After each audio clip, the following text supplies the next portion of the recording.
Mr. Greedy.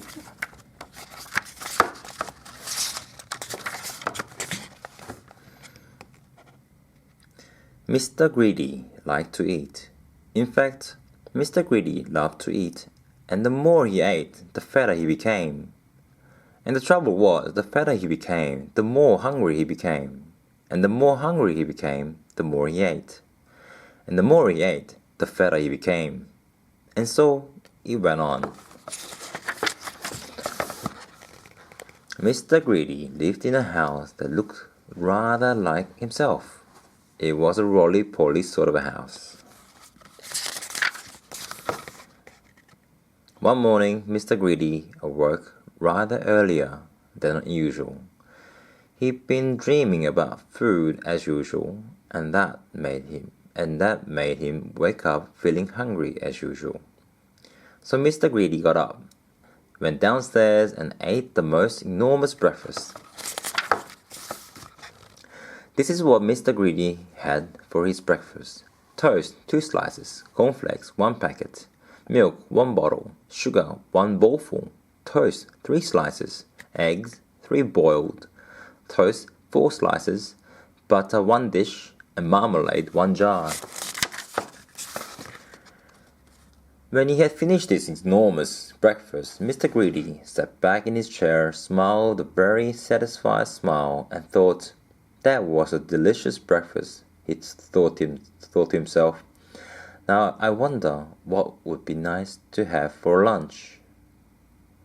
He decided in order to work up an appetite for the lunch, he would go for a long walk.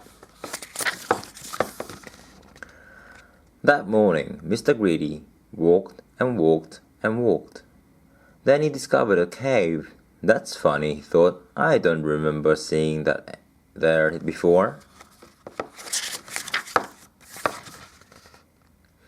Mr. Greedy, being a curious sort of fellow, decided to explore. He entered a dark cave. Inside, he discovered some giant steps leading upwards. Mr. Greedy, being a curious sort of fellow, decided to climb them. They were very steep and very difficult to climb, but with much huffing and puffing, Mr. Greedy climbed up and up. At the top of the steps, Mr. Greedy came to the door.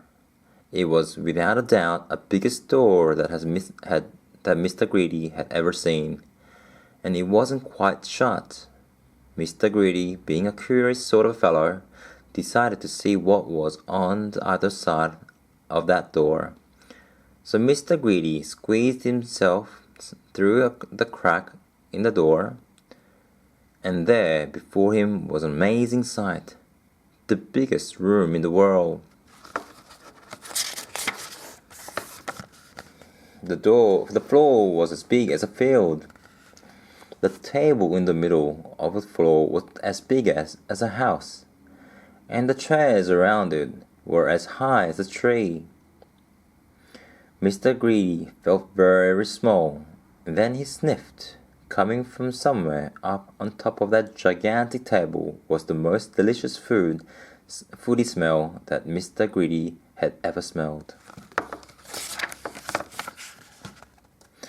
Mr. Greedy sniffed again, and then decided that he must get up on that table. So he began to climb up the leg of an enormous chair. It was very difficult, and it took him a long time. But eventually Mr. Greedy stood on the table. Everything was larger than life. The salt and pepper pots was both as big as post boxes.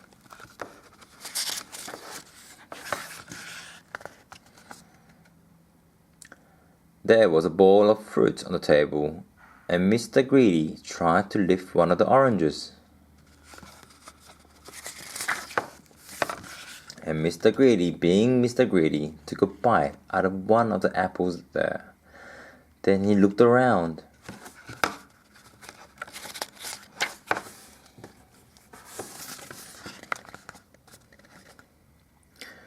Over the other side of the table stood the source of that delicious smell, a huge, enormous, gigantic, colossal plate.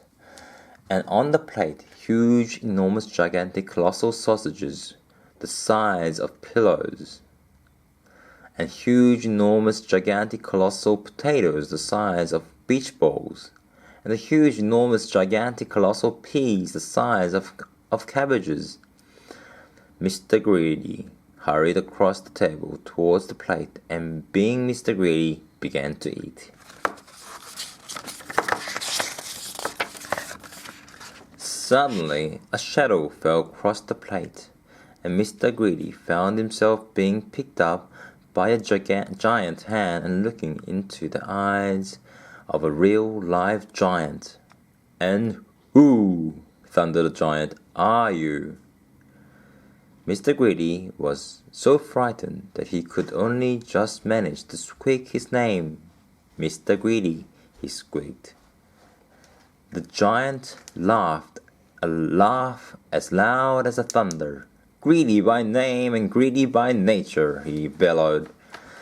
"Well, I think, Mr. Greedy, that you need to be taught a lesson." And what a lesson it was! The giant made Mr. Greedy eat up everything on that huge, enormous, gigantic, colossal plate. That he had finished Mr. Greedy felt very ill indeed, and if he would burst at any minute. "Now," said the giant in a much quieter voice, "do you promise never to be greedy again?" "Oh, yes," moaned Mr. Greedy, "I promise." "Very well," said the giant, "then I'll let you go." Mr. Greedy climbed down from the table and went out through the door, feeling very fat and extremely miserable. And do you know, from that day to this, Mr. Greedy had kept his promise. And do you know something else as well? Mr. Greedy doesn't look like he used to look anymore. He now looks like this, which I think suits him a lot better, don't you? And if you know anybody who's as greedy as Mr. Greedy used to be, you know what to tell him, don't you? Beware of giants.